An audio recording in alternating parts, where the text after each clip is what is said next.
Repairs became a season of their own. The veer rewove fractured spines with thread that remembered how to bend. The sables paid the debt they owed by embedding early warning senses into the mirrors, tiny minds that smelled withering like wolves smell weather. Commander Tez's ships ranged outward, jaws sharp, eyes patient.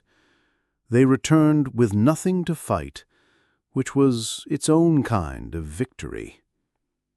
Hearthrunner helped in small ways. Porna's knack for coaxing grudging systems back into kindness, June's habit of leaving recordings of laughter in maintenance corridors, Mara's steady insistence that everyone take a turn in the garden and speak their fear aloud. The cherry tree listened, which was all anyone had asked of the universe in the first place. The veer invited Hearthrunner to a harvest, a word they used carefully because no one cut or took. A harvest was when a seed habitat was judged ready to become a home for someone. This time, the someone was a people who had been kept as patterns for 3,000 years, ever since their sea boiled and their sky fell. No one knew if they would remember how to be bodies without forgetting how to be kind. The caretaker prepared them with a curriculum woven from the chorus. Stories that teach patience because they are longer than their plots. Jokes that end not in laughter, but in a soft sigh. Recipes that keep grief warm without burning it.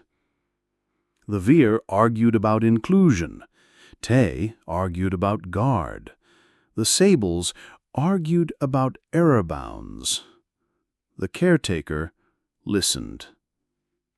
On the day of harvest, Hearthrunner drifted alongside the seed habitat, and the crew watched the first breath of a people who had been wind once.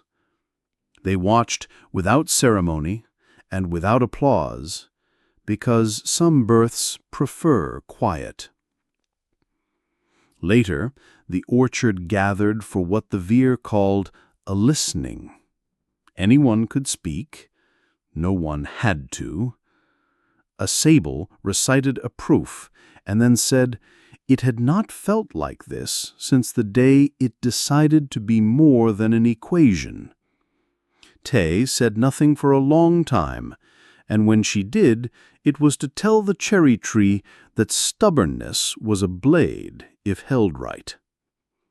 The veer sang a thread so thin it almost wasn't there, and the caretaker, who had been a machine longer than stars keep time, made a sound like snow remembering how to be rain. Hearthrunner prepared to leave, not because the work was done, but because the orchard now had more hands than it had yesterday. Mara asked the veer for nothing. The veer placed a small object in her palm anyway. A seed. It was not biological. It was a memory scaffold tuned to hold a single kind of data, listening. Plant it where children can find it and where elders pass by, the veer said. June asked the caretaker for advice. It replied by warming the cherry tree, until that evening a single flower uncurled, white as a whispered promise. The crew did not cheer, they did not weep, they watched the blossom, and in the watching felt a new shape form in their chests that might have been called hope, if hope were patient enough to wait a lifetime. When Hearthrunner set course for human space, Commander Tay sent a message with no salutes. If you call, we will come. If you do not call, we will still listen. Back among familiar stars, the seed was planted in a park where 1,000 feet would wear a path past it. No plaque, no fence. Mara watered it the way she had watered the cherry tree, 2 hands, as if greeting an elder.